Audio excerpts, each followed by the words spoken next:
This is Pierre, a pampered pooch, TV star, predictor of sporting results. Well, he's gone right through the middle. Maybe he thinks it's going to be a draw. And, most importantly, a loving family pet. That's me, Mariclare, his owner. And this is the story of the problems French Bulldogs like Pierre face because of their breed and the campaign to stop their suffering.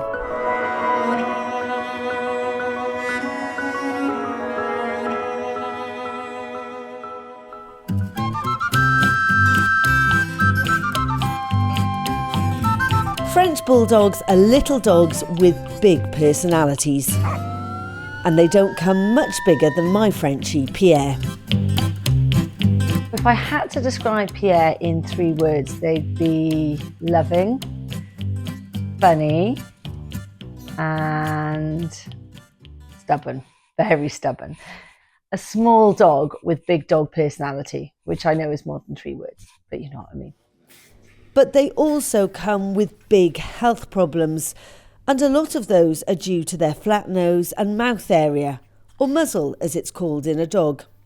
The shortened muzzle does end up leading to them having lots of respiratory problems, so upper airway issues with struggling to breathe, very noisy breathing, hard to get oxygen in, and that's probably the thing that people concentrate on a lot.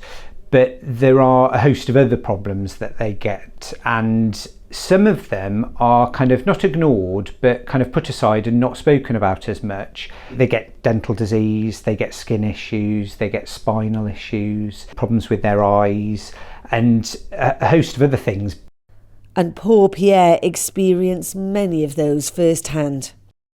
Pierre was just the sweetest little puppy. He was a very noisy puppy. Now, I don't mean barking. He was always making these snuffling noises. When he fell asleep, the snoring was unbelievable. But as he sort of matured a little bit, got to sort of 1, 2, that kind of age, I think his noises became a lot louder. And actually, you know, I felt that he might need to have some surgery to help with the breathing. So when he was 3, he had the soft palate surgery, the BOAS operation, to reduce his soft palate. But having had that operation, I felt that actually his health was then back on track and things were great. Go, Pierre. At the end of 2017, Pierre was joined by a little brother called Henri. But soon afterwards, Pierre started getting problems with his back legs. I took him to the vets thinking that maybe he pulled a muscle, and I was just so unprepared for what she was going to say. So basically, she took one look at him and she said, this is a neurological issue and he's going to need major surgery. And my heart sank. Scans showed he'd been born with spinal problems, which is a common issue for Frenchies. This is a picture from Pierre's MRI scan, and if you look at this, it's his spinal cord. Now that should be straight, but you can see there's a big kink in it, and that's because some of his vertebrae are deformed and they're pushing into it, which is stopping his back legs from working. Pierre needed major surgery to try to stabilise his backbone and stop it pressing on his spinal cord.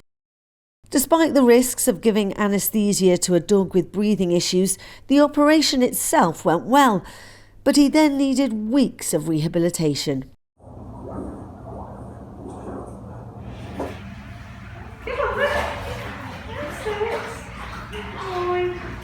We actually try and recreate normal movement patterns through various techniques, including physiotherapy. We use acupuncture as well. We do use a lot of modern medicine. We use a lot of nutritional therapy as well. So it's trying to provide a holistic approach to case management. Well, today's been a very long day for Pierre. He spent the whole day at the physio, but they've said he's doing well. Good news, hey, Pierre? But the news is less positive for the French Bulldog breed, with the clinic seeing more and more cases like Pierre's.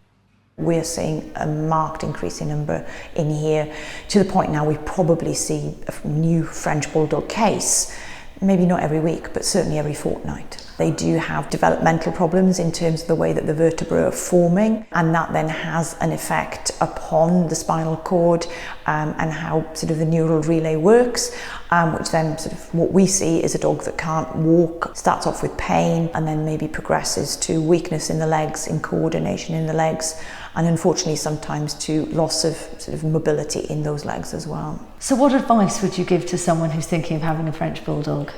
Apart from don't. And do you really think that? Yeah, I think sometimes, you know, by buying them, we are legitimising the problems within the breed. I think it's a breed that people should be thinking very, very hard before purchasing. And yet more and more people are buying Frenchies. This footage is from an event in London where French Bulldog owners meet to celebrate the breed. But in 2013, when I bought Pierre, French Bulldogs were still relatively rare. As soon as I'd seen a French Bulldog puppy, that was it. I just knew that I wanted one for myself. So I did some research, looked into it, and all I could really find was that they had skin problems. And I wasn't surprised about that because my family had had British Bulldogs in the past. I knew that was something I could cope with. And I knew that they needed, from what I read up about, that they needed lots of company. And at the time, I was freelancing, working from home, so that wasn't a problem. They didn't need a lot of exercise. That suited me perfectly because I was working funny hours. And I just thought, yeah, this is the dog for me. But I had no idea about the reality of owning a French Bulldog or the suffering they can go through. By now, Pierre had finished his post-operation physio, but things were about to get even worse. You can hear him in the background now. He's been panting all night, and I'm really worried he's in a lot of pain. I've given him some painkillers, but this is just... I don't even know how to describe it. I thought he was doing so well. I thought the operation had cured him. And now we're here back to square one, or worse, because he's already had the operation. And anyway, the last thing I want to be doing is making this video now, but I'm doing it just because I want people to know how cruel we are breeding these dogs. A CT scan showed Pierre had slipped a disc in his back, an injury linked to the back problems he'd been born with. Where they'd had to stabilise his back with rods in the first operation, that had meant that his spine wasn't able to flex fully in that area, which had put extra strain on his neck, and hence he'd slipped the disc in his neck. So the decision was taken to operate to remove the slipped disc, and that was quite stressful, putting him through another operation, and it took a long time for him to recover.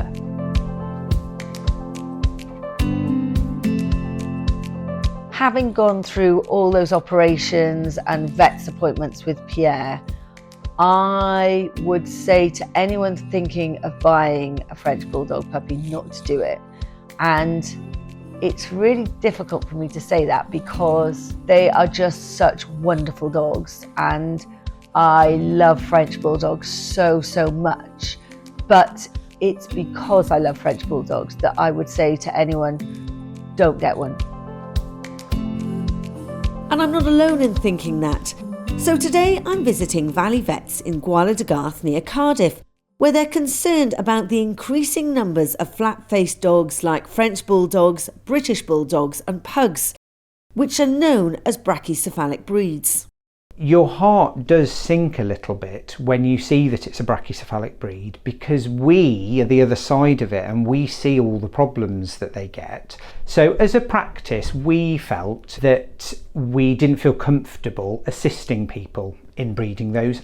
And the first thing was that we wouldn't offer pre-mate testing for brachycephalic bitches, that we wouldn't treat infertility problems in them to assist them breeding, that we would try and encourage people to maybe think twice about buying a brachycephalic breed because of the problems we're seeing. And then the final thing was just to not use them in social media and advertising, because we feel that that is a big part of how they've become very popular We've got to try and help educate people and talk to them about the problems and encourage people to maybe not choose to buy a brachycephalic dog. And I think if we all stand together and talk about it as a unit, then we can make change happen and help make change happen. That was so interesting, meeting Dave and talking to him about the problems with these brachycephalic breeds. And in some ways I feel a bit guilty. I feel like I'm part of the problem by putting Pierre on my TV show, by doing our Pierre's Adventures, that actually I've normalised these dogs and made them look more desirable. But I hope this documentary will help to right that wrong. I love French Bulldogs so much, but it's because I love French Bulldogs that I would say to anyone, don't get one. If you really want to get a French Bulldog, get a rescue French Bulldog. There are so many amazing charities out there rescuing French Bulldogs, but encourage other people not to get French Bulldogs, or if they do, to get rescue ones, because the dogs just go through so much. Even the healthy ones are healthy for French Bulldogs. Sadly, Pierre is no longer with us. He had a few happy years after his last operation, but ultimately the medication he took because of his health problems contributed to shortening his life. But he lives on through his story. Even though he's gone, Pierre will never ever be forgotten, and not just by me, by everyone who met him. He was just larger than life, and I hope that his legacy will be that his story will help to stop other dogs suffering. A couple of months ago we actually foster failed, so we took on a fantastic dog called Ralph, and his owner sadly couldn't meet his needs anymore, and we fostered him and he stole our hearts. And to me, he is just the best advocate of adopt, don't shop, and all of that is because of Pierre. And if his legacy is that other dogs are safe because of him, well, I think that's fantastic. And I think Pierre would too.